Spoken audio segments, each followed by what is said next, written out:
All right, Landman season 2, episode 4. I've only watched 3 Taylor Sheridan shows: Tulsa King, Mayor of Kingstown, and this. So far, this has been the one I've liked the most. Tulsa King, I think, sucks. Mayor of Kingstown, I think, is stupid, but I really like it. And this has been a smaller sample size, so we'll see how I feel at the end of the season. But so far, I've liked this one the most. I'm going to play some snippets of some scenes and then just give my thoughts of what I think. And I'm a harsh critic, so it's going to sound like I'm shitting on the show probably in some parts. But I mean, if I thought the show sucked, I would say it sucks. I do not think this show sucks. Not yet. Thus far, I've liked it the most so far.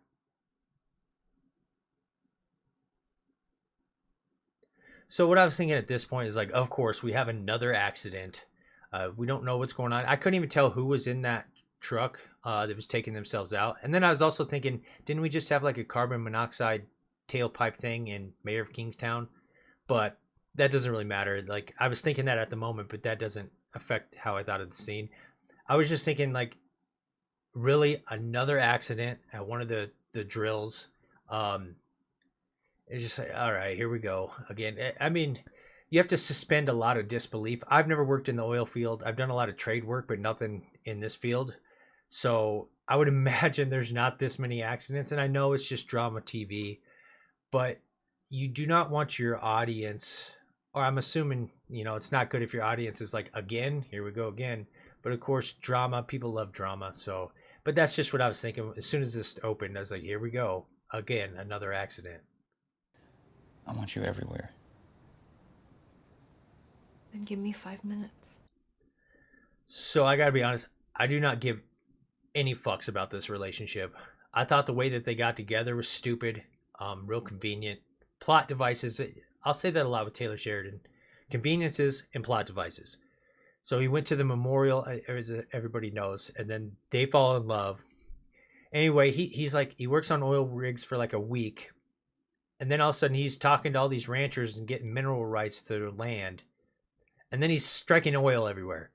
And then he tells her, we're rich. And then she wants to break up. But of course, she wanted him to fight for her because she just didn't want to change her life.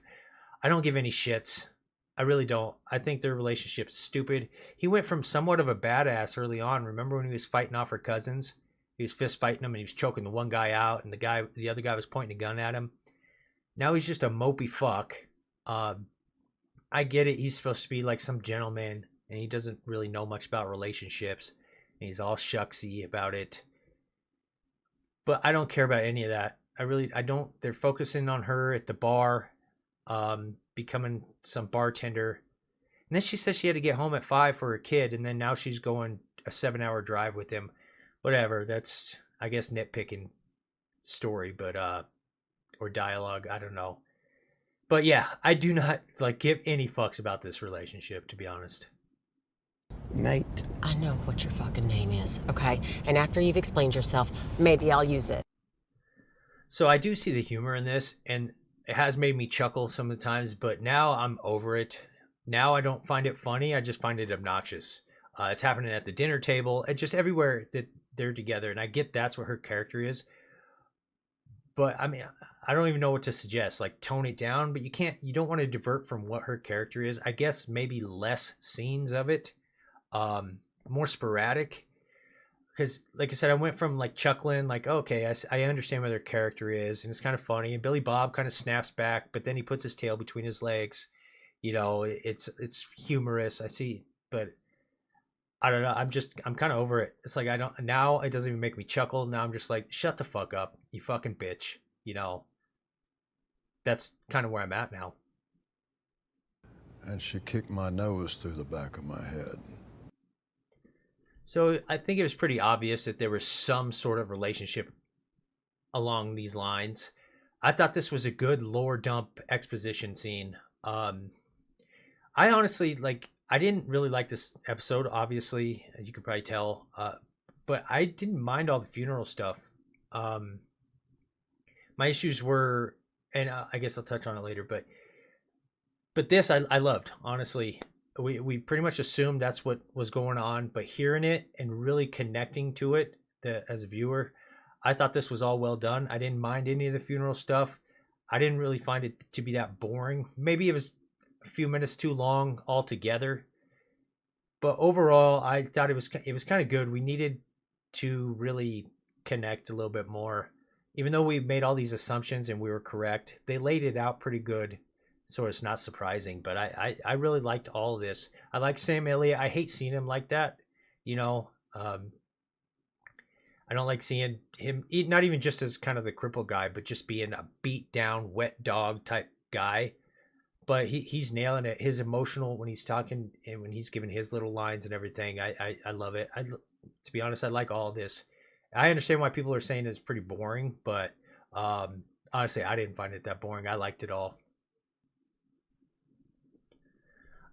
I thought this was dumb as fuck. I didn't find this funny at all. Um, so like when you're trying to inject the humor, because most of this episode was pretty heavy with all the funeral stuff. This shoehorned slapstick. Oh look, she's this uptight businesswoman, and she's just all goofy and slapsticky.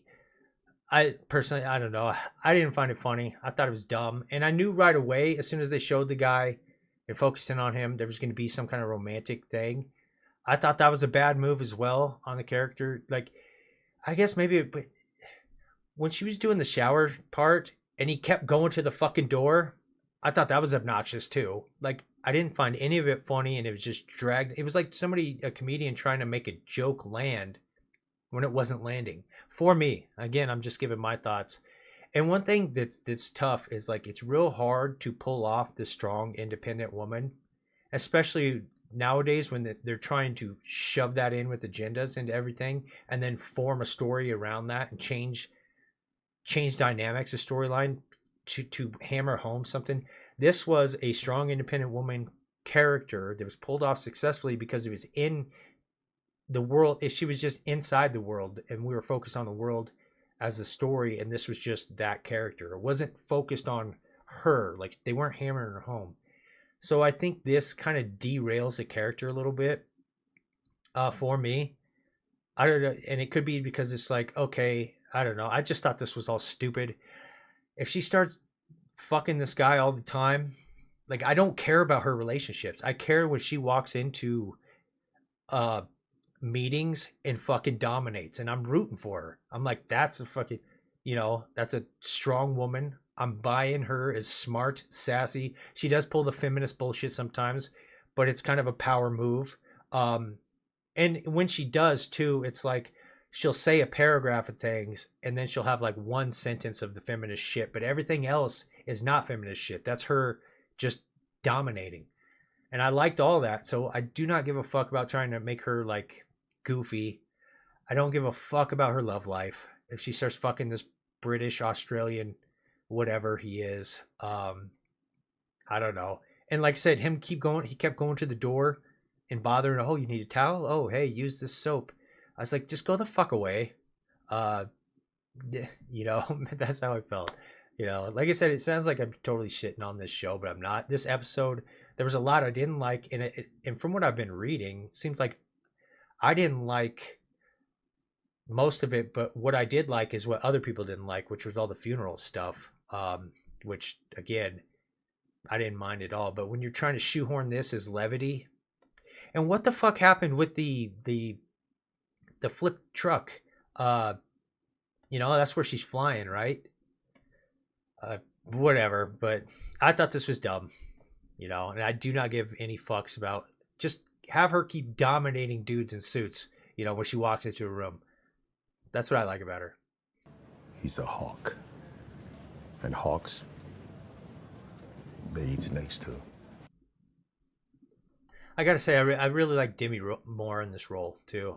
But I loved this metaphor. Now I'm wondering if it's my own judgment being clouded, because I really like Andy Garcia, and if you've watched any of my other reviews and stuff, I say I have a soft spot for somebody, which means I'm speaking from bias. Like, I used to watch The Untouchables over and over again because I was really into mobsters as a little kid.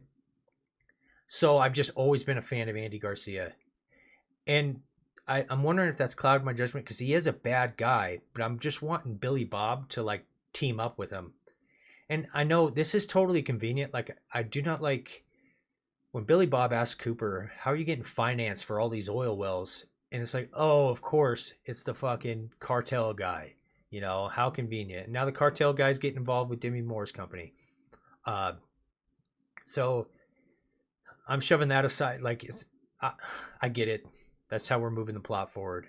But he's doing a good job of seeming like a genuine dude that's just, he makes money in a bad way sometimes, but he's not a bad guy. They're doing that really well with this character. I'm curious to see how the backstab's going to happen, how the fuck over is going to happen, if it is going to happen, because he has extended an olive branch to Billy Bob's character quite a bit. I keep calling Billy Tommy. And I'm wondering, it's because how I'm viewing it is I like Andy Garcia and I like how he's acting in this role, that I'm just rooting for him to team up. So I'm going to have to try to tone that back when I'm watching these scenes. But this metaphor was excellent. I loved the metaphor and how he says, Tommy's a hawk. You know, we're snakes. You're not a snake. You probably shouldn't be getting involved in this layer of this world. I really liked all of this. And then she kicks you in the face. Who does that to their child? I really like this scene as well. I get it. She's the dumb bimbo, but she's got a heart of gold. And I think that this scene really solidified that. I like it. I thought season 1, it was really weird that they kept emphasizing that she's 17 and then they kept making it like how everybody wants to fuck her. And then they present her. I mean, I think she's like 27 years old in real life. So she's a good looking woman and she's running around in panties, but then they keep reminding you that she's 17. It's like, how am I supposed to feel? Am I like, you're showing me her ass. Am I not supposed to want to fuck her? Because you keep telling me she's 17. Am I supposed to view her as 17 or not?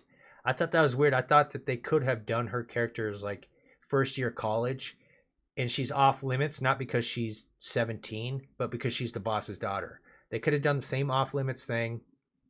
They could have done the same school thing, like she was attending a different college, but then moved out because this year she's trying to get into TCU. They could have done that the same thing, like she already did a year of Texas Tech, and now she's trying to get. But you know, I just didn't like. I thought the whole 17 thing, like the crude humors, and everybody's like looking at her ass, like, oh please, I don't want to fuck her. I don't want to fuck her. Enough of that. So this I really like because it does give her.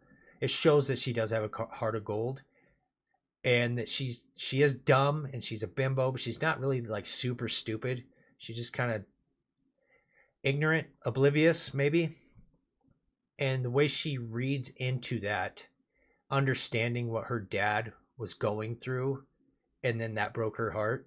I really liked this scene. So those are my thoughts on this episode. I know I shit on it quite a bit.